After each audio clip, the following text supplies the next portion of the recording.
खुदावंद का जिंदगी बख्श कलाम जो बन बन गुदे गुदर से गुजर जाता है, उसका कलाम जो हमारी राह के लिए रोशनी और कदमों के लिए चराग है। क्योंकि कलाम में बयां है खुदावंद की जिंदगी बख्श कलाम में कि जब जमीन पर एक जान तौबा करती है तो लाखों फरिश्ते आसमान पर खुशी मनाते हैं। आए आज हम भी तौबा करें और अपने गुनाहों की माफी मांगे और अपने आप को तैयार करें खुदावंद के जिंदगी बख्श कलाम को सुनने के लिए। और आज का कलाम हमारे दिल और ज़हनों पर नक्श हो और हमारी ज़िंदगियों में 100 का 100 गुना फल लाए और अपनी बेटी को लफ्ज़ों की तरतीब अता करे और पाक रूह का मसा अता करे। उनकी इनके खिदमत की बदौलत उनको और उनके घराने को ढेरों बरकत अता करे। हम नहायत इज़्ज़त और एहतराम से सिस्टर जी को वेलकम कहते हैं। वेलकम सिस्टर जी, खुदावंद आपके साथ है। Thank you sister Zeba. खुदावंद आपको बहुत बहुत बरकत दे। खुदाम यीशु मसीह के असीम छलाली बाबरकत और फतहमंद नाम में खुदाम के तमाम बरगज़ीदों की खिदमत में मेरी तरफ से, मेरे घराने की तरफ से आप सबकी सलामती हो और सलामती का शहज़ादा हमेशा आप सबको सलामत रखे। आमीन। हम सबसे पहले बाप बेटा और रूह कुद्दस के वेलकम करते हैं, उसके ताबिया होते हैं, ताकि वो जो हमारा दूसरा मददगार है हमेशा हमें बर वक्त हमारे होंठों का सिमा लेता है, हमें समझने में और बोलने में हमारी मदद करता है। आमीन। तमाम प्रस्तारों की बड़ी शुक्रगुजार हूँ, बड़ी खूबसूरती के साथ आप लोगों ने प्रस्तश की है। वाकया ही उसका फसल हमारी जिंदगियों के लिए काफ़ी है और उसका रूह हमारी हमेशा हमारी जिंदगियों पर इसी तरह झुंबश करता रहे। खुदावंद आप सबको बहुत बहुत बरकत दे। और थैंक यू भाई सितार, आपकी दुआ के साथ मैं मुतफिक हूँ। बहुत खूबसूरत आपने मेरे लिए दुआ की है और सिस्टर ज़ेबा बड़ी खूबसूरत अल्फाजों से आप हमेशा मुझे ब्लेस करती हैं। उसका कुदरत वाला हाथ हमेशा आप सबको संभाले रखे। आमीन। मेरे असीसों, आज हम जो है ज़बूर की किताब से हम लोग आगाज़ करने वाले हैं। और इससे पहले कि मैं पहले ज़बूर की पहली आयत के बारे में आप लोगों के साथ शेयरिंग करूं, मैं चाहती हूं कि पहले मैं ज़बूर का थोड़ा सा इंट्रोडक्शन, तारफ़ जो है मैं आप लोगों के साथ करूं। खुदावंद के बंदा दाऊद ने यहाँ पर 73 ज़बूर लिखे हैं और 10 ज़बूर बनी पूरा ने लिखे हैं और 12 आसफ ने लिखे हैं और 2 सुलेमान के हैं और एक खुदा के बंदा मूसा की दुआ है और एक असरा का है। और बाकी मुफक्रीन का कहना है कि जिन ज़बूरों पर कोई नाम नहीं लिखा और उनके तस्वर में हमेशा दाऊद ही का नाम आता है और उसी ही की आवाज़ उनके कानों में सुनाई देती है और वो यही कहते हैं कि वो भी उसी ने ही लिखे हैं। और मेरे अजीज़ों, खुदावंद का बंदा दाऊद जब बरबत के साथ खुदावंद की मदद सराई करता था तो वो दिलों को क्या कर लेता था, छू लेता था। और इसमें बाज़ ज़बूर ऐसे हैं जो कि खुशी के मौका पर गाए जाते हैं और कुछ ज़बूर ऐसे हैं जो कि गम के तौर पर जो हैं वो गाए जाते हैं। अक्सर ऐसे मौक़ों पर भी वो गाए जाते हैं। लेकिन जब दाऊद खुदा की मदद सराई करता था और वो रूह और सच्चाई के साथ करता था और उसके सिताइश से जो था हमेशा जो थे लोग बरकत पाते थे। और आज भी देखें, चाहे कितने भी लोगों ने बहुत बहुत से गीत बनाए हैं, लेकिन जैसे ही ज़बूर गाए जाते हैं तो उसके वसीला से बहुत सारी लोगों को बरकत मिलती है और बहुत सारे लोग जो हैं उन ज़बूरों के वसीला से अपनी बरकत को हासिल करते हैं। और ज़बूर की किताब की जो तरतीब दी गई है वो 5 हिस्सों में की गई है। और पहला हिस्सा जो है वो जिस तरह मूसा की पहली 5 किताबों की तरतीब दी गई है, पैदाइश, खरूज, एबार, गिनती, इस्तिश्ना, और इसी तरह ज़बूरों की भी 5 ही किताबों में उसकी की गई है। और ये पहली जो किताब है ज़बूर की 1 से 41 तक है और दूसरी किताब जो है 42 से 72 तक है और तीसरी जो है 73 से 89 तक है और चौथी 90 से 106 तक है, और 5वीं जो है 107 से 50 तक है। और इनको लिखने में तकरीबन 1000 साल जो थे लगे थे, और ये लिखी गई थी। और आज जो है जब हम इनको गाते हैं तो हम भी अपनी उन तमाम बरकतों को वसूल करते हैं, क्योंकि इस गीतों में जो है खुदावंद की हम्द भी की गई है, खुदावंद की तारीफ भी की गई है, और ये दुनिया जो खल्क की गई है उसके बारे में भी, आसमान, ज़मीन और समुंदर और बेजान चीज़ों की सब की जो है उनके वसीला से हम देखते हैं। तो जितनी भी उसकी हम करे, जितनी भी उसकी तारीफ करे, उतनी ही कम है। हालेलुया। आज हम पहले ज़बूर से खुदावंद के कलाम को जो है सीखना शुरू करेंगे। और ये जो पहला ज़बूर है, ये सारे ज़बूरों का जो है दरवाज़ा चुना गया है, क्योंकि इसमें जो है 10 अहकाम की भी पैरवी करवाई गई है। और इसमें बताया गया है कि हमें इस दुनिया में रहते हुए अपनी जिंदगियों को, जो खुदा की अमानत है, उनको हमें किस तरह से गुजारना है और किन के साथ हमें बैठना है, और जब हम उनकी मजलिस में बैठेंगे तो हम कैसे होंगे। और अगर जो तो खुदा का बेटी और बेटा है, चाहे वो उन लोगों के साथ बैठेगा भी तो भी क्या करेगा, उसके अंदर जिस तरह दाऊद नबी के अंदर कलाम होता था, तो वो उस कलाम के वसीला से क्या करता था, हमेशा गलबा पाता था अबलीस की सारी तासीरों पर। और इसका जो टाइटल है वो है हकीकी मुबारक हाली, क्योंकि हमारा जो खुदा है वो हकीकत में मुबारक है, और वो ही है जो बाइसे बरकत है, और वो ही है जो कि कुदरत के लायक ही खुदावंद है। और उसके बाद जो उसके लोग हैं, जो उसके चाहने वाले हैं, फिर वो भी मुबारक होते हैं। और हम में से कोई भी ऐसा इंसान नहीं है जो नहीं चाहता हो कि वो मुबारक ना हो। और आज हम इसकी पहली आयत को देखेंगे। यहाँ पर लिखा है, मुबारक है वो आदमी जो शरीरों की सलाह पर जो है नहीं चलता।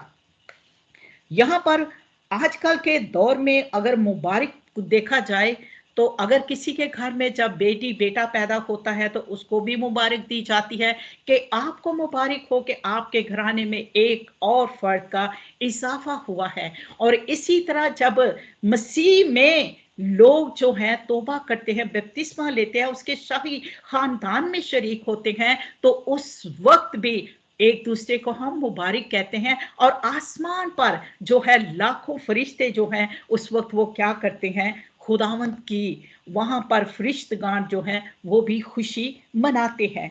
और यहाँ पर जो आजकल के दौर में अगर देखा जाए तो मुबारक किसको समझा जाता है, जिसके पास बहुत ज्यादा धन दौलत होती है, उसको कहते हैं ये बहुत मुबारक है, ये बहुत लकी है, इसके पास बहुत बड़े बंगले हैं, इसके पास गाड़ियां हैं, और इसके पास जो है हर तरह की जो है जिस्मानी जो है सहूलतें हैं। तो क्या अगर हम कहें, वो अगर कहें कि हमारे लिए खुदावंद का फजल काफी है क्योंकि हमारे पास ये चीजें हैं, तो क्या ये दुरुस्त उन्होंने कहा है कि उन पर खुदा का फजल है? क्या पता है उन्होंने इन चीजों को कौन कौन से तरीके से हासिल किया है।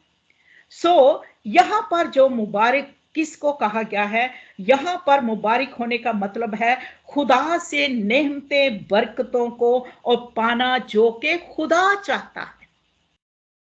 खुदा हमसे कौन सी बरकतों को चाहता है, खुदा हमसे कौन सी नेमतों को चाहता है। अगर हम खुदा के साथ जुड़े हैं तो हमारी जिंदगियों में रूह के फल हैं। अगर हम खुदा के साथ जुड़े हुए हैं तो हमारी जिंदगियों में रूह की नेमतें हैं। और जिनके पास ये नेमतें होती हैं उनके पास जो है जिस्मानी चीजें जो उसका वादा है वो उनको क्या करता है, मुफ्त इनाम में देता है। क्योंकि हर अच्छी बख्शिश, हर कामल इनाम नूरों के बाप की तरफ से हमें क्या करता है, मिलता है। और इसी तरह अगर हम पुराने अहदनामा में चले जाते हैं तो वहां पर हम देखते हैं खुदा के बंदा इब्राहिम को कि उसके पास बकसरत चुपाए और सोना चांदी था। और वो वाक्या ही मुबारक था। वो क्यों मुबारक था? इसलिए कि वो वाक्या ही खुदा के साथ जुड़ा हुआ था। अगर मैं और आप देखें, उसकी जिंदगी पर गौर करें कि वो इतना कुछ उसके पास था, लेकिन वो क्या करता था? फिर भी खुदा से जुदा नहीं होता था। लेकिन अगर मैं और आप अपने आप को देखें, अगर हमारे पास औलाद ना हो तो हम क्या कहना शुरू कर देते हैं? खुदा तो हमें ही आजमाता है, खुदा तो हमें ही परखता है, खुदा तो हमें ही आजमाइशों में डालता है। लेकिन वहां पर देखे खुदा के बंदा इब्राहिम को, कि उसके पास ये चीजें बाकसरत हैं, लेकिन उसके पास औलाद नहीं है, और उसके बावजूद वो मुबारक इंसान जो है हमेशा खुदा के साथ ही जुड़ा हुआ है। और मुबारक ही वो शख्स है जिसके पास खुदा का कलाम है। मुबारक ही वो शख्स है जो खुदा से जुड़ा हुआ है। क्योंकि अक्सर लोग कहते हैं फलां इंसान से मैंने बात की और उसकी बात में इतनी हलीमी थी, इतनी फरोतनी थी कि जब वो बात कर रहा था तो उसने मेरे दिल को मोह ले लिया था। और ये कौन लोग कर सकते हैं? ये वही लोग कर सकते हैं जिनके अंदर खुदा रहता है।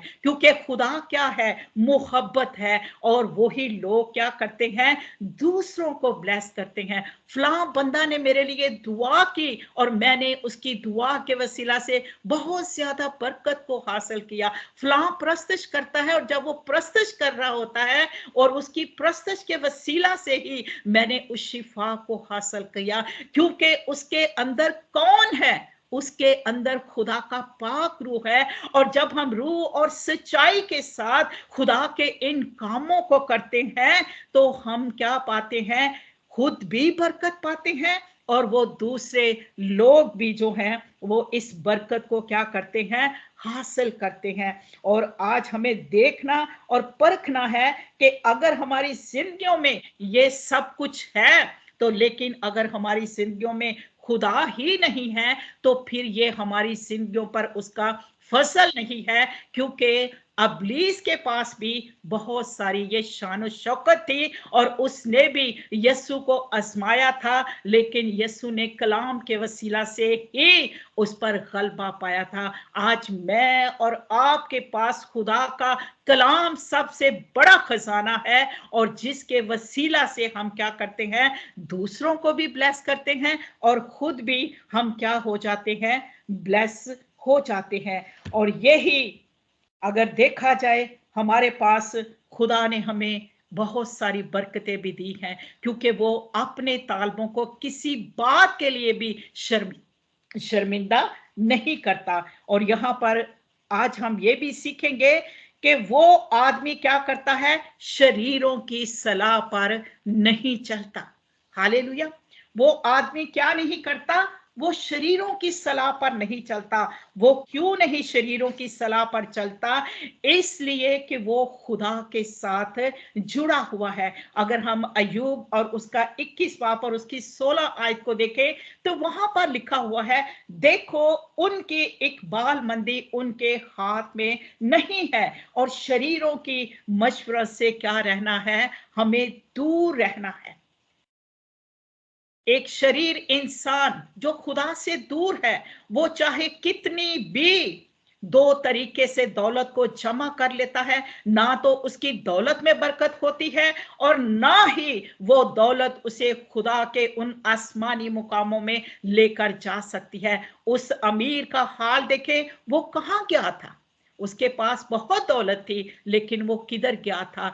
क्योंकि उसका इस जहां के खुदा के साथ मेल जोल था और वो उसकी बात को सुनता था, इसलिए वो किसी पर रहम नहीं खाता था। और यहां तक उसने गरीब लाजर पर भी रहम नहीं किया था। और ये कौन लोग करते हैं? ये वही लोग करते हैं जो कि खुदा से दूर होते हैं। अगर हम एली को देखते हैं, उसके भी दो बेटे थे और वो दोनों क्या थे? शरीर थे। और उसका बाप देखे वो किस तरह खुदा के साथ जुड़ा हुआ था, वो खुदा से प्यार करने वाला था, लेकिन उसके दोनों बेटे शरीर थे।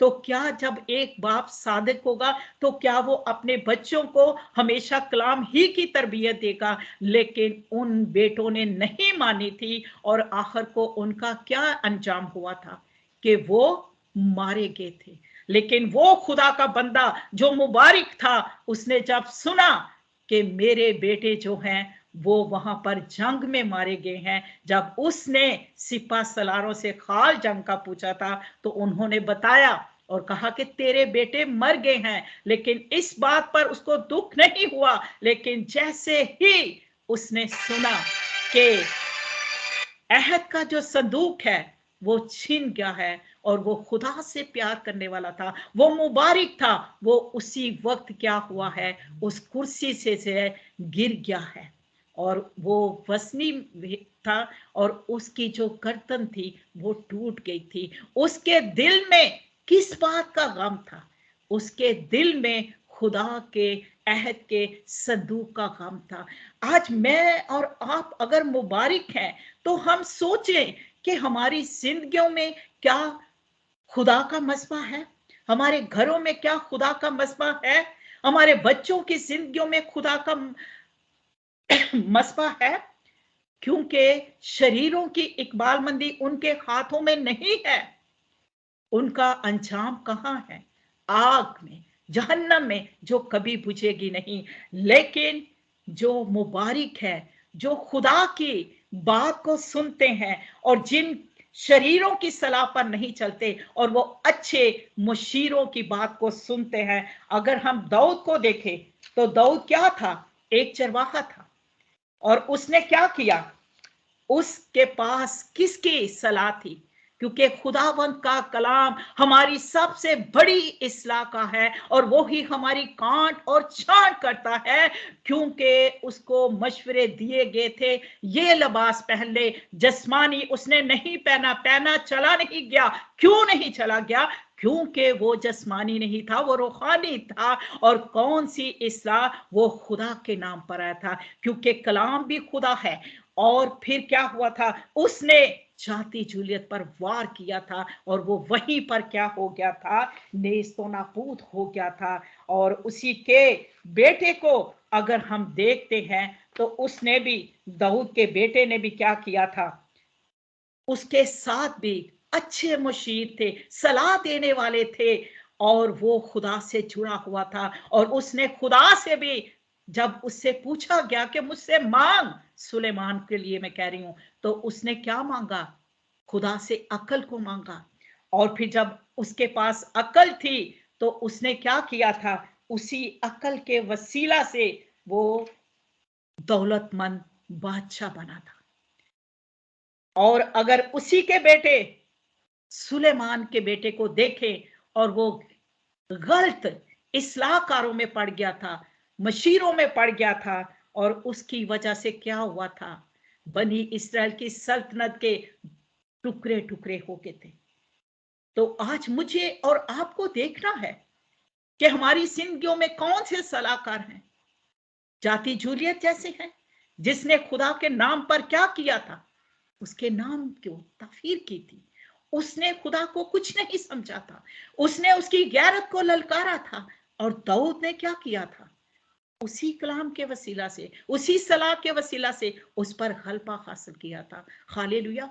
आज मुझे और आपको भी देखना है कि हमें दाऊद की तरह, सुलेमान की तरह किन सलाहकारों के साथ हम बैठते हैं, किन सलाहकारों की हम सलाह को लेते हैं। हालेलुया। जो तो खुदा का बेटा है और बेटी है, वो सिर्फ और सिर्फ कलाम ही की सलाहों को लेता है, कलाम ही के मशवरों को लेता है और कलाम ही की ही सुनता है, और उससे ना दाएं मुड़ता है ना बाएं मुड़ता है। क्योंकि खुदावन के कलाम में अगर हम देखें इंसाल 4 बाब और उसकी 14 और 15 आयत, तो वहां पर लिखा हुआ है कि शरीरों के रास्ते में ना जाना और बुरे आदमियों की राह में ना चलना, उससे बचना और उससे पास से ना गुजरना, उससे मुड़कर आगे बढ़ जाना। हालेलुया। यहां पर भी देखें कि खुदा का बंदा जो है वो क्या कह रहा है। और आज मैं और आप माँ बाप हैं, क्या कभी हमें हमारे हाथ में अगर मेरा बच्चा या मेरी बेटी अगर वो गाड़ी चलाना नहीं जानती और मैं और आप कभी उसको गाड़ी नहीं देंगे, क्यों नहीं देंगे? क्यों? इसलिए कि अभी वो इसके बारे में नहीं जानती, तो वो क्या करेगी? वो एक्सीडेंट करवा सकती है, उसके लिए खतरा है। जब हम इन चीजों के बारे में जानते हैं, तो फिर मैं और आप ये भी जान जाएं कि अगर मेरा बेटा या मेरी बेटी एली के बेटों की तरह है, तो आज हमें उनकी भी हर तरह से इस्लाह करनी है, क्योंकि मां बच्चों की पहली इस्लाह का होती है। और जैसे ही हम कहते हैं कि मेरा बेटी और बेटा खून और गोश्त में बढ़ रहा है, खुदा के अरफान में बढ़े, और इसके लिए मुझे और आपको जो है हमें उनकी इस्लाह करनी है। अगर बाप जो है खुदा से दूर है, तो माँ का फर्ज है, अगर माँ दूर है तो बाप का फर्ज है, क्योंकि हम अपने बच्चों को अगर जिस्मानी हर एक चीज को प्रोवाइड करने के लिए दिन रात जॉब्स कर रहे हैं, तो हमारा फर्ज है कि पहला जो मेरा और आपका काम है कि हम अपने बच्चों की इस्लाह करने वाले हों। और मुबारक है वो खानदान जो मिलकर खुदा की राह पर चलता है और वो बाइस से बरकत होता है। हालेलुया। आगे हम देखेंगे खुदावंद के कलाम में कि ये जो शरीर है, इनका काम क्या है।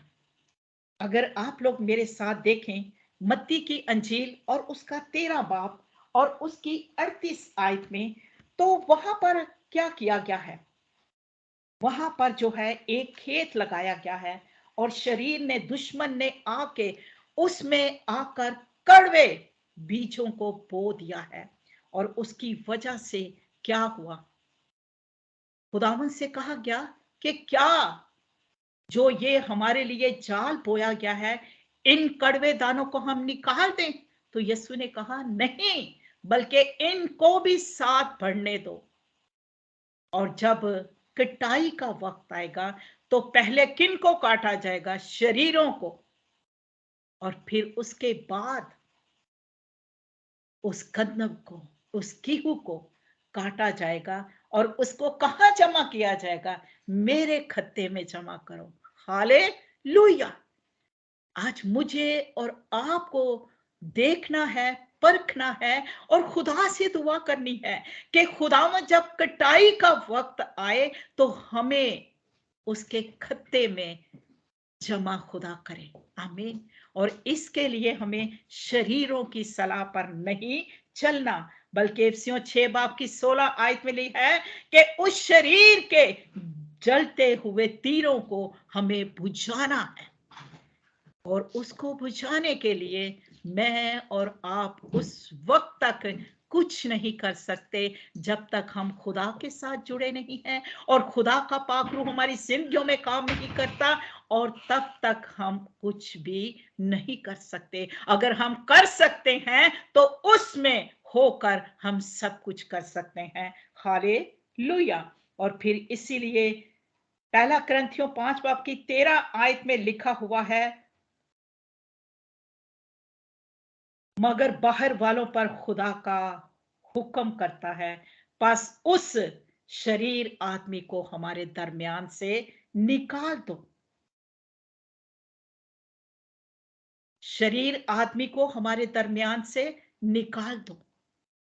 आज मुझे और आपको अपनी जिंदगी में देखना है कि ऐसे कौन से लोग हैं जो हमारे लिए बरकत का सबब नहीं बनते। इब्राहिम से भी कहा था, अपने नातेदारों से निकल, रिश्तेदारों में से निकल। और जब वो निकला, तो खुदा ने उसको ब्लेस किया। और इसी तरह 19 बाब लूका और 22 आयत में भी लिखा है, उसने उससे कहा, ऐ शरीर नौकर, मैं तुझको तेरे ही मुंह से मुजरिम ठहराता हूं। तू मुझे जानता है कि सख्त आदमी हूं और जो मैंने नहीं रखा उसे उठा लेता हूँ, और जो मैंने नहीं बोया उसे काटता हूँ। क्योंकि यहाँ पर आप लोग बखूबी जानते हैं, उस सुस्त नौकर की बात हो रही है, जिसको एक धर्म मिला था और उसने जाकर छुपा दिया था। और आज मुझे और आपको भी खुदा ने ये तोड़ा दिया है, कलाम का तोड़ा, प्रस्तुत का तोड़ा, दुआ का तोड़ा, और इसको हमें बढ़ाना है। और इसको बढ़ाने के लिए हमें खुदा के फजल की और पाक रूह की हर वक्त जरूरत है। हालेलुया। और आगे हम देखेंगे, और खताकार की राह में खड़ा नहीं होता। खता, खताकारों, खता की क्षमा है। जो इंसान लगातार खता करता है, अपनी गलती को तस्लीम भी नहीं करता, और बार बार उस बात को वो करता रहता है। और इसीलिए इंसाल 17 बाब में और 19 आयत में लिखा है कि फिसाद पसंद खता पसंद है, और अपने दरवाजे को बुलंद करने वाला हलाकत का सबब है। अगर हम लोग, एक बात के लिए हमें पता है कि 10 काम में लिखा है कि झूठ ना बोलना, तो अगर हम झूठ बोलते जाते हैं, अगर हम खुदा को पीछे करके हम दुनिया को अपना खुदा बना लेते हैं, तो फिर हम क्या करते हैं, अपने दरवाजे को बुलंद कर देते हैं। यानी कि उस हलाकत के दरवाजे में जाने के लिए, उस जहन्नम की आग में जाने के लिए हम उसके क्या हो जाते हैं, तालब हो जाते हैं। और फिर इसीलिए हमें क्या करना है, हमें इन खताओं से अपने आप को बचाना है। और ये कैसे बचाएंगे? खुदा के कलाम को अपने दिल में रखेंगे और इसके खिलाफ कोई गुनाह नहीं करेंगे। और इसीलिए फिर अगर नहीं पास आएंगे, तो फिर यहाँ पर खुदावंद के कलाम में क्या लिखा हुआ है? मरकस 8 बाब की 38 आयत में लिखा है, क्योंकि जो कोई इस जनाकार खताकार कौम में से मुझसे और मेरी बातों से शर्माएगा, इब्ने आदम भी जब अपने बाप के जलाल में पाक फरिश्तों के साथ आएगा, तो उससे क्या करेगा? शर्माएगा।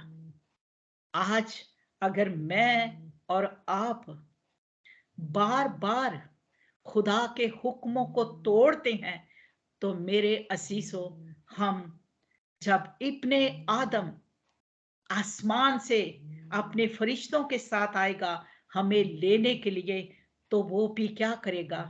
हमसे शर्माएगा और उन 5 कंवारियों की तरह कहेगा कि मैं तुम्हें नहीं जानता। हम आज खुदावंद की हजूरी में अपने बच्चों के लिए, अपने घरानों के लिए, अपने से जुड़े हुए हर रिश्तों के लिए यही मांगे और यही डिक्लेयर करे कि खुदावंद, जब तू आए, मैं और मेरा घराना और मेरे से जुड़े हुए हर रिश्ते, इस आईडी पर हर एक रिश्ते, हर एक खानदान तेरे उस इस्तकबाल के लिए आके खड़ा हो, और तू कहे, आओ मेरे बाप के मुबारक लोगों, ये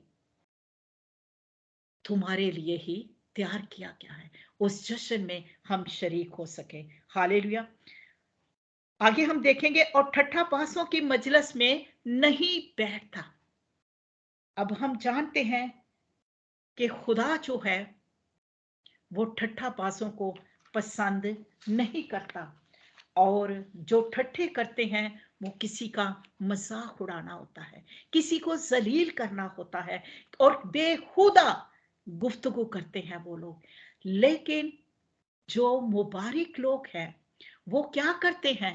वो बेहुदा गुफ्तगू से अपने आप को अवॉइड करते हैं। अपने आप को, अगर वो उनमें बैठे भी हों, तो वो क्या करते हैं? वहां पर अपनी जुबान को उन जैसी जुबान कभी नहीं बनाएंगे, बल्कि वो वहां पर भी देखेंगे पहले माहौल को, और फिर वो क्या करेंगे? खुदा के कलाम की जो सच्चाई है उन ठट्ठे बासों को क्या करेंगे? बताएंगे। क्योंकि अगर हम लोग देखें अपने हीरो को, जो हमारा हीरो है यीशु मसीह, जब सलीब पर थे तो उनके ऊपर कितने ठट्ठे मारे गए, और उन्हें कहा गया कि ये अपने आप को कहता है मैं बादशाहों का बादशाह हूं, और उन पर लान तान की गई, लेकिन उन्होंने क्या किया, अपना मुंह तक ना खोला। आज मुझे और आपको क्या करना है, जिस तरह खुदावंद के कलाम में इमसाल 9 बाब की 7 आयत में लिखा है, ठट्ठा बाज को तंबी करने वाला लान तान उठाएगा और शरीर को मलामत करने वाले पर धब्बा लगेगा। आज मेरे और आपके पास जो खुदा का कलाम है और जिसकी वजह से हम मुबारक हैं, और अगर ऐसे लोगों को हम देखते हैं तो मेरे अजीजों, हमारा काम है उनकी तंबी करना। और जब हम उनकी तंबी करेंगे, बेशक हमें लान ताने उठानी पड़ेंगी, बातें सुननी पड़ेंगी, लेकिन एक बात याद रखेंगे हम कि खुदा का कलाम कभी बेतासीर नहीं लौटता, और वो वहां पर अपना काम जो है वो जरूर करेगा। और इसीलिए खुदावंत का बंदा इफिसियों 5 बाब की 4 आयत में भी कहता है, ना बेशर्मी और बेहुदा गोई और ठट्ठेबाजी का, क्योंकि ये लायक नहीं, बल्कि इसके बरअक्स शुक्रगुजारी हो। हालेलुया। हमारी जिंदगियों में सिर्फ और सिर्फ खुदा के कामों की शुक्रगुजारी हो, क्योंकि दाऊद नबी, खुदा का बंदा, इन जबूरों में शुक्रगुजारी, उसकी हमद, उसकी तारीफ को बयान करता है। और अगर कोई मुसीबत ज़्यादा होता है तो वो उसके पास आकर उससे अपनी मुसीबतों को दूर करवाने के लिए उससे दुआ करवाता है और दुआ करता है। सो आज मुझे और आपको क्या करना है, ऐसे लोगों को, ठट्ठा बाजों को तरबियत जरूर करनी है, लेकिन उन जैसे हमें बनना नहीं है, बल्कि हमें क्या करना है कि बाबरकत और मुबारक लोग वो ही हैं जिनके किरदार से यीशु मसीह नजर आए। आज मुझे और आपको क्या करना है, आज मुझे और आपको भी यही करना है, जिस तरह इमसाल 15 बाब की 2 आयत में लिखा है, ठट्ठा बाज तरबियत को दोस्त नहीं रखता, लेकिन तुझे उसकी तरबियत करनी है। और ठट्ठा बाज ही क्या करते हैं, शहरों में आग लगा देते हैं। मिसाल के तौर पर देखें, अगर कोई बहन भाई गरीब है, परेशान है, दुख में है, तकलीफ में है, तो हम अगर उसकी परेशानी को दूर नहीं कर सकते, तो मेरा और आपका काम यही भी नहीं है कि हम उस पर हंसे, हम उस पर ठट्ठा करें। हम उसके जख्मों पर अगर मरहम पट्टी नहीं कर सकते, तो उसके जख्मों पर हम नमक भी ना छिड़के, क्योंकि मैं और आपको खुदा ने क्या कहा है कि तुम दुनिया के नूर हो, तुम दुनिया के नमक हो। और नमक लज्जत को बढ़ाता है, और नूर क्या करता है, रोशनी देता है। और मुझे और आपको क्या करना है, हमें इनकी, जिस तरह कलाम ने हमारी इस्लाह की है, हमें भी इनकी इस्लाह करनी है। हमें भी ऐसी मजलिस में अगर जाते हैं, इन जैसे नहीं बनना, बल्कि अपने किरदार से उनकी जिंदगियों को खुदा के जलाल के लिए उठा खड़ा करना है। हालेलुया। खुदावंद मुझे और आप सबको इस कलाम के वसीला से हमें बरकत दे, और हमें भी दाऊद नबी की तरह खुदा की हमेशा हमदो सना करते रहना चाहिए। और क्योंकि खुदावंद के कलाम में लिखा है, ए नदानो, तुम लोग कब तक नदानी को दोस्त रखोगे, और ठट्ठेबाजों कब तक ठट्ठाबाजी से खुश रहोगे, और अहमक कब तक इल्म से अदावत रखेगा। ऐ मेरे बेटे, अगर गुनाहगार तुझे फसलाए भी तो रजामंद ना होना। जो आज का हमारा कलाम है वो यही है कि हम हकीकी मुबारकबाद लोग हैं जिनके पास खुदा का कलाम है, जिनके पास इस्लाह है। तो हम ऐसे लोगों के पास जाएं जो अभी तक नादानियों में है, जो अभी तक गलत इस्लाहों में है, और जो अभी तक खता पर खता कर रहे हैं। और मेरा और आपका यीशु सबको हलाकत से निकालने आया है, ना कि उनको उनमें पड़े रहने के लिए आया है। और इसी तरह जब मुझे और आपको उसने शागिर्द बनाया है, तो हमारा काम है आगे बढ़कर मुबारक होकर, क्योंकि आप उसके खानदान में शरीक हैं। और मेरा और आपका काम यही है इस्लाह करना, और किसके?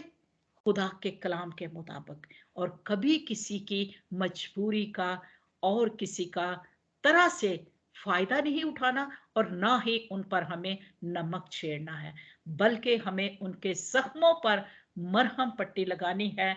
और हमेशा हमेशा मेरे और आपके हीरो ने मोहब्बत को दिखाया है, और मुझे और आपने भी मोहब्बत से उनकी इस्लाह करके उनको खुदा के लिए उठा खड़ा करना है। खुदावंद मुझे और आप सबको यही तौफीक दे कि हम हमेशा ऐसे भटके हुओं को खुदावंद के पास लाने वाले हों। खुदावंद मुझे और आप सबको इस कलाम के वसीला से बरकत दे। आमीन, आमीन। God bless you all.